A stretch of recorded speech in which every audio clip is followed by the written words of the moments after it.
It was the second week of December when my mom's annual holiday text came through, same time it always did, like clockwork. Christmas dinner will be at our place this year, 6 p.m. sharp. Please bring dessert or wine. Love you. And just like every other year, I stared at the message longer than I should have, debating whether or not to respond. It wasn't that I hated Christmas. Honestly, I used to love it. I loved the quiet hum of carols in the background, the smell of cinnamon and clove, the way snow softened everything. But ever since my divorce 6 months ago, I hadn't exactly felt like decking the halls. And spending 3 hours in a room with people who treated my personal life like tabloid gossip didn't sound like the warm, festive family gathering Mom liked to imagine it was. My name's Owen. I'm 34, live just outside of Cincinnati, and until recently, I was married to a woman named Danielle. We met in college, stayed together through the job changes, the house purchase, the early career chaos, the whole picture. Until one day, that picture cracked. No cheating, no scandal, just quiet detachment and the slow, unspoken realization that we wanted very different lives. The divorce was mutual, respectful, and as clean as it could have been. But try telling that to my brother, Nate. Nate's 2 years older, and if you ever meet him, you'll know within 5 minutes.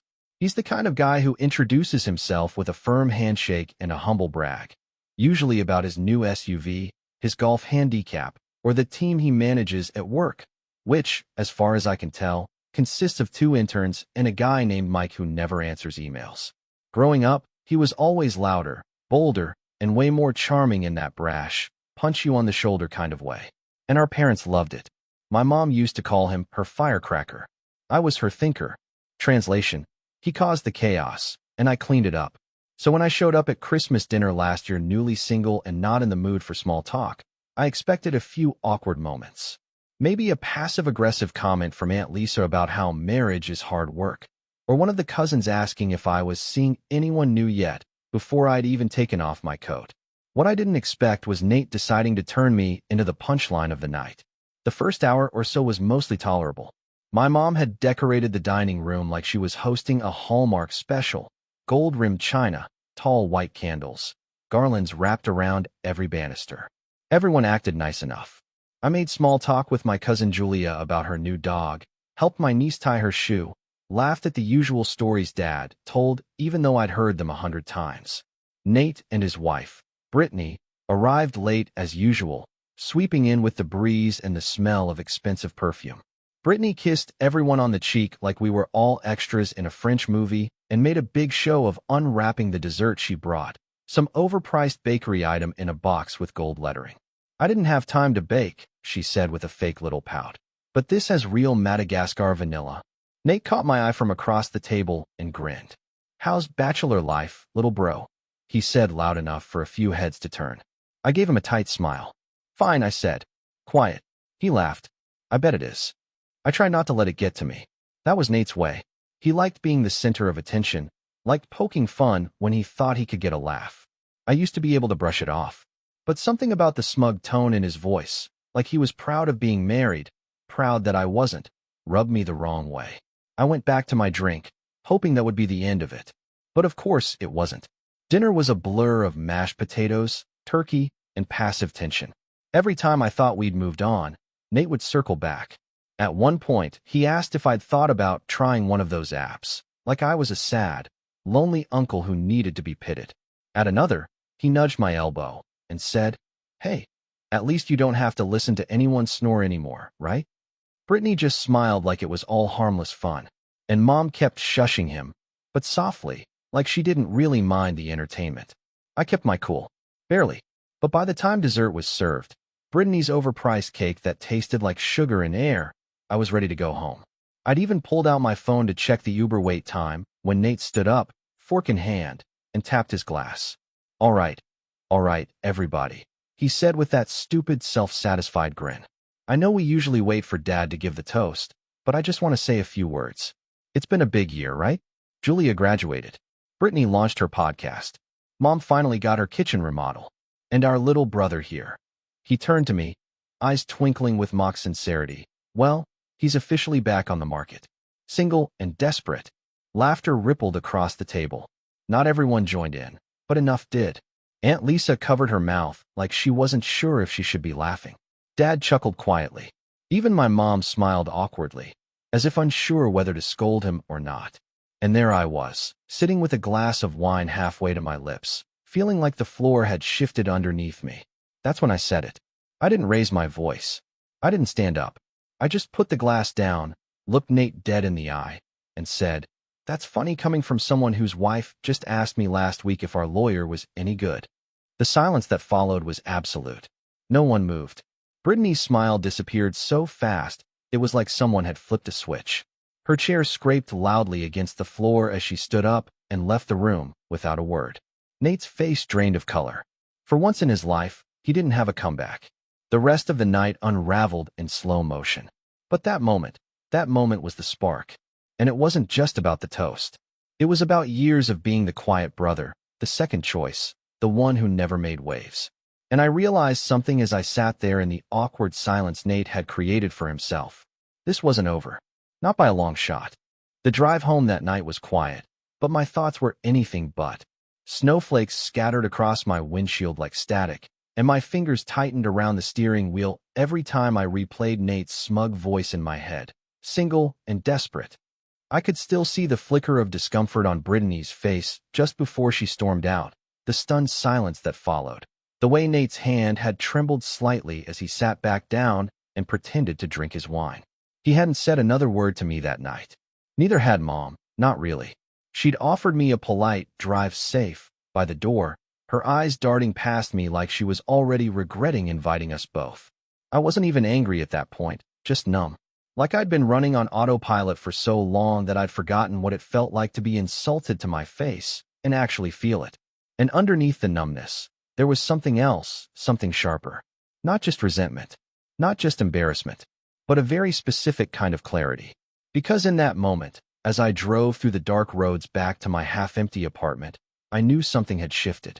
And I wouldn't, go back to pretending everything was okay. For the next few weeks, I kept my distance. No texts, no calls. I busied myself with work, spent weekends hiking, bought a few plants I had no idea how to care for.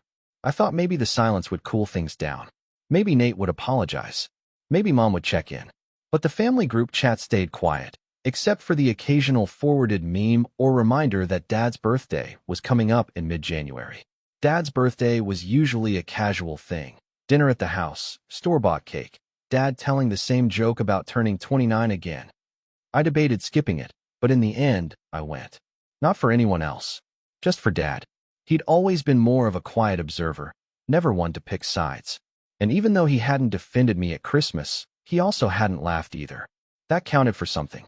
When I arrived, everyone was already there. Nate was on the couch with a beer in hand, legs spread like he owned the place. Brittany wasn't with him. Instead, he was flanked by my cousin Liam and some guy I didn't recognize, talking loudly about a new investment opportunity. Mom was in the kitchen plating chicken tenders like it was a five-star entree. She looked up when I walked in and offered a smile that didn't quite reach her eyes. "You made it," she said. I said I would. I handed her the bottle of red wine I'd brought and stepped back, waiting for the usual awkward pause. She took it without comment, then turned to the oven, mumbling something about the rolls burning. Dinner was tense, but not in the obvious way. It was the kind of tension that sits under your skin, where every smile feels a little too forced and every question sounds like a test. Nate barely looked at me the whole time, but he made a point to bring up Brittany's absence. "She's out of town," he said when someone asked.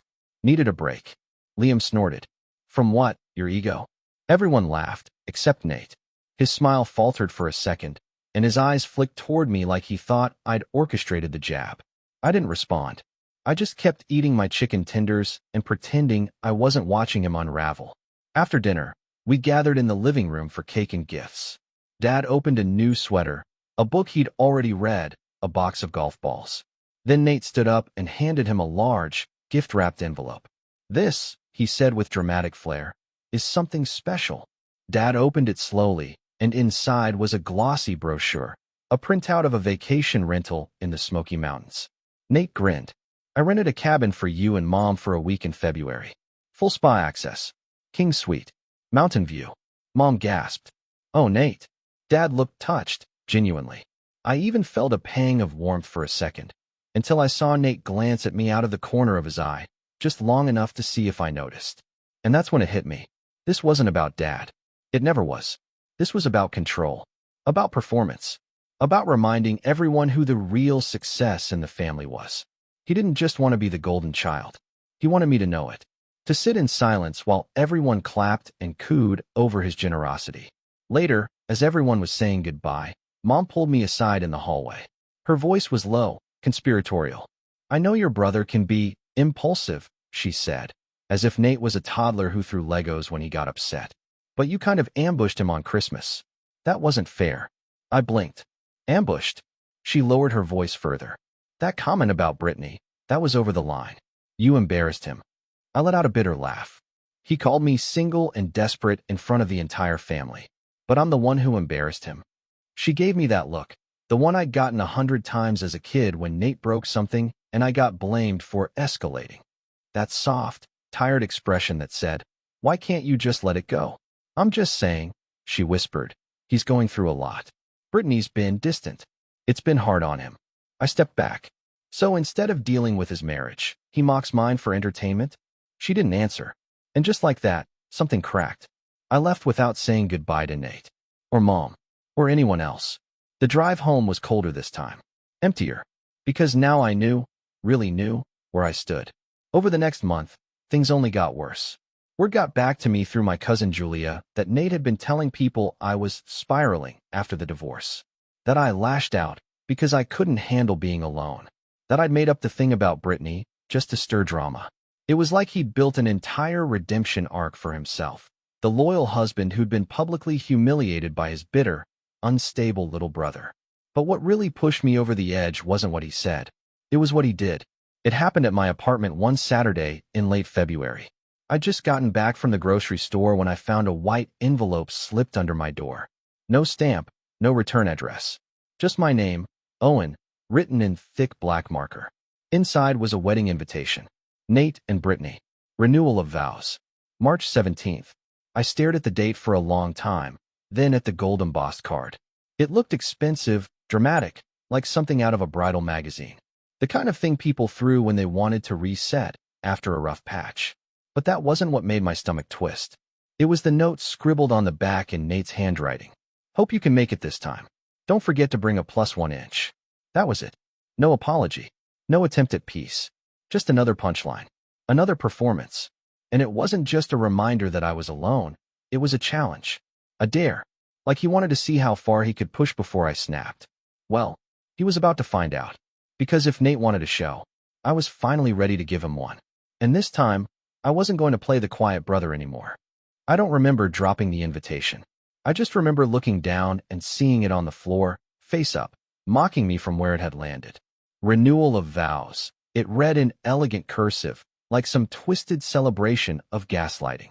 Nate and Brittany, recommitting to each other in front of the same family he'd humiliated me in front of, while making sure I got a front row seat.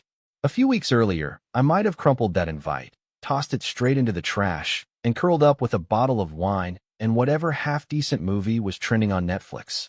But something had changed. It's funny. I always thought hitting rock bottom would feel dramatic, like a breakdown or some kind of explosion. But for me, it was quieter, like standing in an empty room after a storm. The walls are still there, but something's gone. Some warmth, some illusion. I stared at that envelope for hours. I didn't cry. I didn't rage. I just sat with it. Thought about everything. Christmas dinner. Dad's birthday.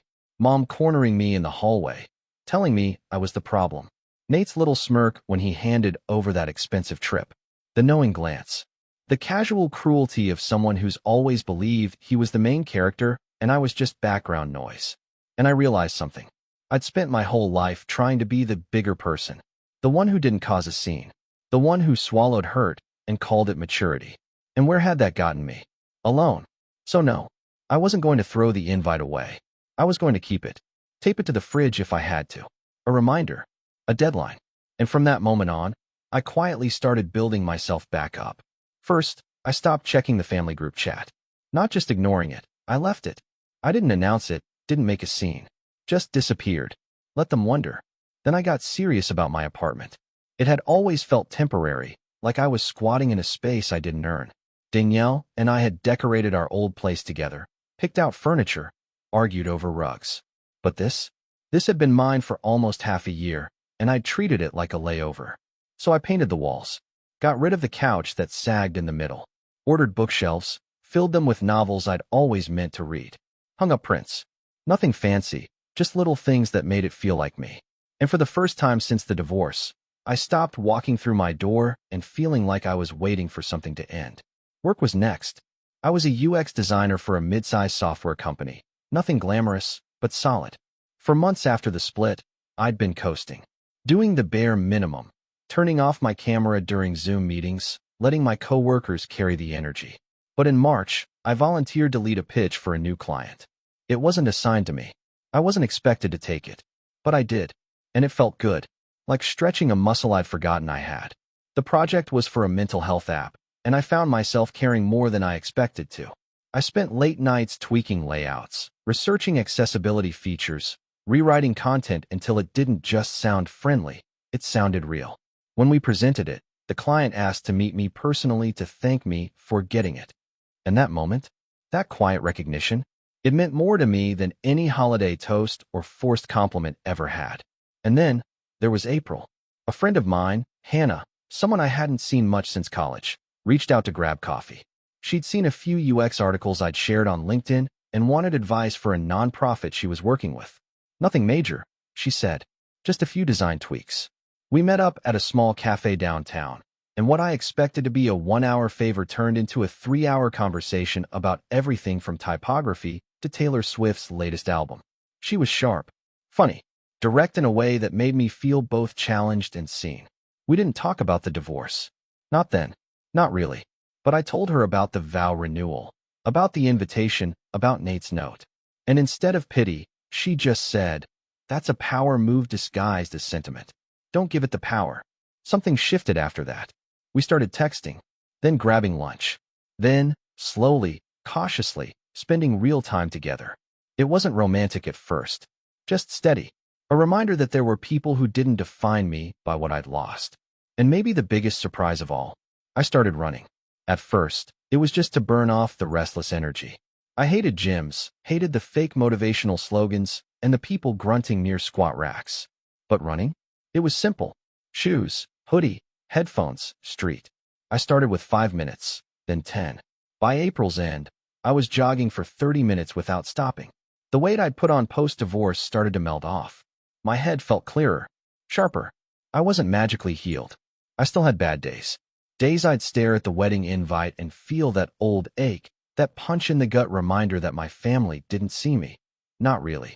Days where I'd hear Nate's voice in my head and want to scream. But more and more, those days were outnumbered by better ones. Quieter victories. The kind no one toasted to. Mom reached out a few times in March. A check-in call. A forwarded joke. A random, "Do you need anything?" text. I didn't ignore her, but I didn't volunteer much either. I gave polite answers. Short responses. Enough to show I was alive, not enough to invite more. Then came the inevitable. 1 week before the vow renewal, she called. "I really hope you're coming," she said. It would mean a lot to the family. I wanted to ask why. What about this performance was supposed to mean anything to me? But I already knew the answer. To her, showing up was more important than being respected. Nate had embarrassed me, slandered me, and all she wanted was a photo of the whole family smiling in coordinated outfits. Because that's what mattered. Appearances. "I haven't decided," I said. She paused. "Owen, don't make this about the past." I almost laughed. That was rich, coming from someone who treated every family gathering like a rerun of the same broken script. "I'll think about it," I said, and hung up before she could keep going. That night, I stared at the invite again. Only this time, I wasn't filled with dread. I was planning, because while I'd been rebuilding in silence, I'd learned a few things. Like how Nate's marriage wasn't quite as picture-perfect as he claimed. Brittany had reached out once, shortly after Christmas. A single message, vague and apologetic. She said she felt stuck, that she was reevaluating everything, and that she was sorry if her silence had made things worse. I hadn't replied, but I didn't delete it either. And then there was Liam, my cousin, the same one who joked about Nate's ego at Dad's birthday. He and I had reconnected quietly over drinks a few times since. Turns out, he wasn't a huge fan of Nate either. Had his own stories, his own grievances, and a deep sense of loyalty to people who didn't throw others under the bus for attention. You showing up to that circus? He asked me one night. Thinking about it, I said. He grinned. Good. Wouldn't miss it for the world. By the time the week of the vow renewal arrived, I had a suit dry cleaned, my beard trimmed, and an unexpected sense of control I hadn't felt in years. I didn't know exactly what was going to happen at that event, but for once, I wasn't walking in blind. I wasn't walking in alone, and I definitely wasn't walking in quietly, because Nate had spent his whole life writing the family narrative, the loud one, the golden boy, the self-declared alpha. But what he didn't realize was that sometimes the quiet one is just waiting for the right moment to speak. And my moment? It was coming fast.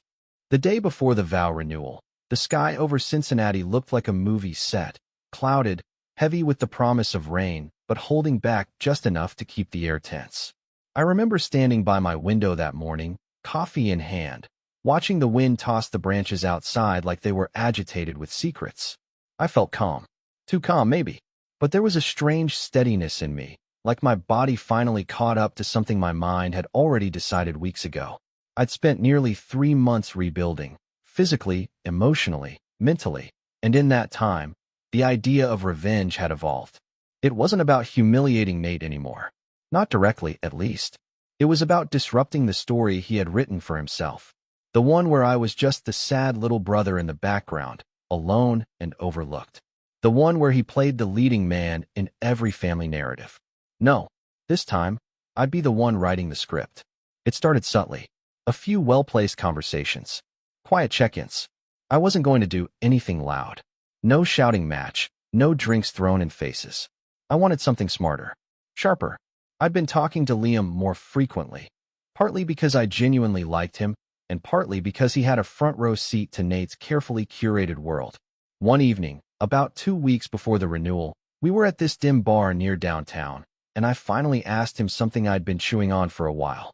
Do you think Nate really knows how bad things are with Brittany? Liam raised an eyebrow. What do you mean? I mean, she texted me back in January. After everything. Just one message, but it wasn't exactly the kind of thing a happily married person sends. He looked thoughtful for a second, then took a sip of his beer and said, Honestly, I don't think he knows anything outside his own echo chamber. I nodded. Do you think she'd talk to me again? Liam gave me a long look, then pulled out his phone. Don't ask me. Ask her. He didn't even hesitate. Just sent a text right then and there, casually letting Brittany know I might be reaching out. And just like that, the last piece slid into place. The next afternoon, I met Brittany for coffee. A public place. Neutral ground. She arrived in oversized sunglasses and a trench coat, like she was meeting a journalist for a scandalous interview. But when she pulled them off, she looked tired. Not sad. Not angry. Just exhausted. Like someone who'd been pretending too long and forgotten what her real face looked like. I wasn't sure you'd reach out, she said. I wasn't sure you meant it. She smiled. Touché. We sat down, and I didn't waste time. I told her I wasn't here to make things worse. That I wasn't bitter. That I didn't want to rehash what Nate said or how she reacted. What I wanted, honestly, was context. And maybe some clarity. She sighed and looked down at her latte. It's been bad for a while, she said quietly. We were already on rocky ground when he made that toast. I think part of him was trying to prove something. That he still had the upper hand. That he still looked like the guy who had it all figured out. I didn't say anything. She looked up at me. I was never angry at you. Embarrassed? Yeah, but not because of what you said. Because of what it exposed. I let her sit with that. Let it breathe. She stirred her drink. You know, the renewal was my idea. But not for the reason you think. I wanted it to be our last performance. A final act. I told myself, if things didn't change after this. I was walking away. My eyebrows lifted. Does he know that? She laughed. Nate? Please. He thinks this is a victory lap. That's when I realized. This wasn't just about me anymore. Nate hadn't just underestimated me. He'd underestimated everyone around him. Brittany, Liam, probably even Mom. He assumed the roles we played were permanent. That we were all happy to orbit around his little son. But people change. And stars burn out. The more Brittany and I talked, the clearer it became. We didn't need to destroy Nate. We just needed to expose him. Let the truth slip through the cracks of his perfect image until it collapsed on its own. And the vow renewal? That was the perfect stage. We didn't hatch some big master plan. We didn't need to. All it took was a little honesty, a few nudges, some well-placed conversations in the right corners, a strategic comment, a slow reveal. Let the audience connect the dots. The next few days were quiet, calculated. I told Liam what I'd learned. He told me he'd noticed the same things. Brittany growing more distant, Nate clinging harder to control. We decided to show up together. Two solo attendees with nothing to prove and everything to observe. Then I picked out my suit. It was navy, clean-cut, slightly tapered at the waist, something Danielle would have called dangerously understated. I paired it with a charcoal tie, polished shoes, and the smallest smirk I'd ever worn in public. The kind that says, "You have no idea what's coming." Hannah texted that morning. "Hannah, still breathing?" "Barely," I replied. "Remember, it's just a room full of people who've never seen you at full power." I paused, then typed, "You're coming, right?" She didn't answer right away, but 30 minutes later, she sent a photo. She was wearing a wine-red dress and heels that looked like a threat. Her caption just said, "Save me a seat." I smiled. I hadn't planned on bringing a date, but something about walking into that venue with someone who didn't come from that world, someone who only knew me as me, not as Nate's little brother, felt important. The renewal was held at this high-end event hall on the edge of town. It had fake Grecian columns, too much marble, and a fountain in the lobby that smelled vaguely of chlorine and roses. When I stepped inside, it felt like I was walking into a play mid-performance. Everything was posed. Smiles too wide, dresses too tight, laughter too loud. And at the center of it all, Nate. He was wearing a tux like he'd rented it from James Bond's personal tailor. Hair slicked back, grin plastered on like he'd been rehearsing it in the mirror. When he saw me, something flickered in his eyes. Surprise, maybe. Annoyance. I couldn't tell. But his smile didn't waver. "Look who decided to crawl out of exile," he said, clapping a hand on my shoulder. I matched his tone. "Wouldn't miss your big act." He chuckled like I was joking, then noticed Hannah beside me. "Oh, and you brought." "Hannah," she said, extending her hand confidently. "Nice to meet you." Nate's handshake faltered slightly. "Pleasure." I watched him clock her appearance, her poise, the way she looked me in the eye, and I knew it bothered him. Not because he cared who I dated, but because he didn't expect me to walk in with someone who didn't look breakable. We found our seats near the front. Brittany was nowhere in sight. Guests trickled in. Champagne flutes were passed. Polite chatter buzzed around the room. And slowly, quietly, I began planting seeds. It wasn't hard. A whispered comment to Mom. "Brittany seems nervous. I hope she's okay." A casual question to Aunt Lisa. "Did Nate ever tell you what happened the night after Christmas?" A side-eye glance during Nate's speech that made Liam snort loud enough to draw a few heads. Nothing major. Just friction, doubt, subtle shifts in the audience's gaze. By the time Brittany walked down the aisle in a sleek, minimalist dress, not bridal white, but a soft silver that shimmered under the lights, the room was buzzing with unspoken questions. And then, just before the ceremony began, Brittany did something no one expected. She stepped up to the podium and asked to speak. Not Nate. Not the officiant. Her. She looked radiant. Not like a woman in love, but like someone reclaiming her voice after a long silence. And when she started talking, well, let's just say the air in the room changed completely. The room fell into a kind of silence that didn't feel like respect. It felt like uncertainty. The kind of hush that happens when something's gone off script, but no one's sure yet whether it's intentional. Brittany stood at the podium, eyes scanning the crowd like she was searching for an anchor. She wasn't nervous. She wasn't shaken. She looked ready. And that's what scared Nate.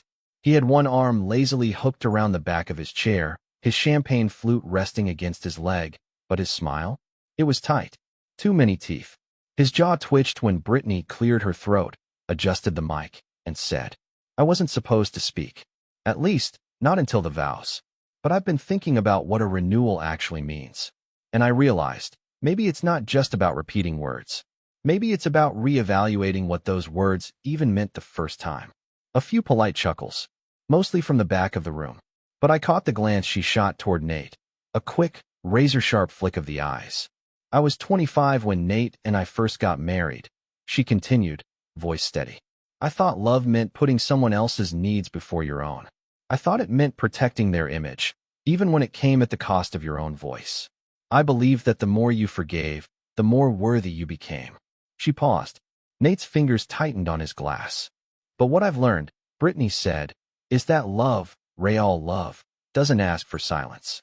It doesn't demand that you laugh when you're humiliated or nod when you're hurt. It doesn't show up late, drunk on praise, ready to make a spectacle of someone else's pain just to feel important. People shifted in their seats. Brittany smiled gently, not at Nate, at the room. And it definitely doesn't give a speech at Christmas dinner mocking someone's divorce, then spend months gaslighting everyone into thinking he was the victim. And just like that, the air snapped. Nate's face paled, not visibly at first, but in the subtle way that only someone who knows him well would recognize. The way his lips thinned and his legs stopped bouncing. He leaned forward, half rising from his seat like he might rush the mic. But Brittany held up a single hand. I'm not here to humiliate you, Nate. That's your game. I'm here to end it. She turned back to the audience. This renewal is not happening today, because I will not tie myself to a man who turns his own brother's pain into a punchline. A man who values admiration over intimacy, control over compassion, and performance over partnership. Gasps this time. Real ones. Aunt Lisa clutched her pearls. Actually clutched them, which felt almost cartoonish if it hadn't been so perfectly timed. My mom looked like someone had slapped her with a wet napkin. Liam let out a low whistle beside me. Hannah leaned forward slightly, hands folded, eyes gleaming. Brittany looked straight at Nate, then lowered her voice so the room had to lean in. You've spent your whole life writing the narrative, Nate. Making yourself the hero, the winner, the showman. But here's the thing about narratives. She stepped down from the podium and walked over to her chair, her voice still calm, but resonant. They only work if the audience believes them. And today, I think you just lost them. She picked up her clutch, adjusted her silver dress, and turned toward the door. I'll be filing for divorce on Monday. And then she walked out. Just like that. No tears. No theatrics. Just power. The room didn't erupt. It simmered. Quiet murmurs. Heads turning. A few people awkwardly clearing their throats. Someone dropped a fork. And Nate? He sat there, motionless. Face blank. Until finally, slowly, he stood up. He didn't say a word. Just walked to the podium and stared into the mic like it might offer him a lifeline. Then he muttered something about technical difficulties, turned on his heel, and stormed off through the staff exit near the bar. It was glorious. I didn't move right away. I wanted to feel it. Let it soak into my skin like sunlight.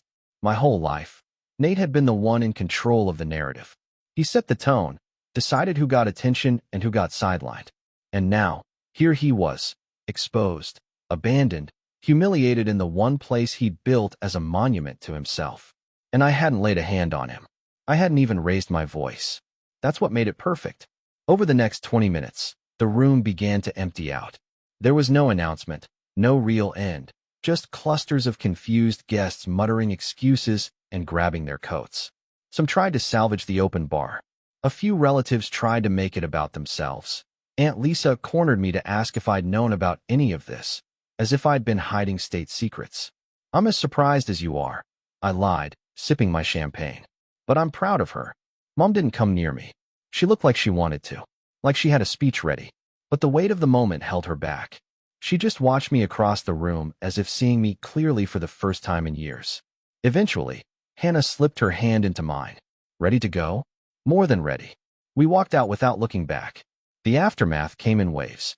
2 days later, Brittany filed for divorce as promised. It made the local gossip mill, a few snarky Facebook posts from relatives who still worshipped Nate's version of events. But they were quickly drowned out by silence. Nate didn't show up to the next family dinner. Mom reached out, cautiously.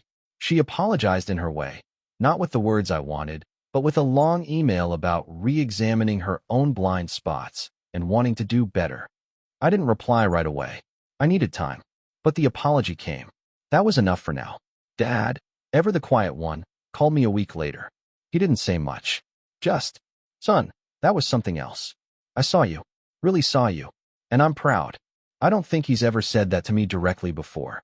Liam and I stayed close. We grabbed beers, made jokes, laughed about how no one saw it coming, not even us. I found out later that he'd filmed Brittany's speech on his phone. Not to post, not to weaponize, just to remember. Because, as he put it, moments like that, they matter. As for Hannah and me, we started dating officially 2 weeks later. It was slow, intentional, no pressure. Just two people who'd both rebuilt something quietly inside themselves and were finally ready to share it. One night, we were sitting on my couch, and she looked over and said, "You know, I think you needed all of this.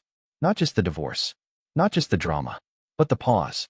The moment where everything collapsed so you could see what needed rebuilding." I nodded. "Yeah, I think I did too." She tilted her head. "Do you regret anything?" I thought about that for a long moment. "No," I said finally. Because for the first time, I didn't just survive the story. I rewrote it. It's been 6 months now. Nate tried to reach out once. A vague text about grabbing a drink and clearing the air. I left it on read. Not because I hate him, but because I've finally stopped needing his validation. That was the real revenge.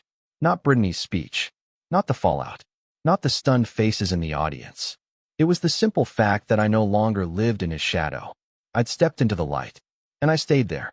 He always thought he was the main character, until the audience started clapping for me instead.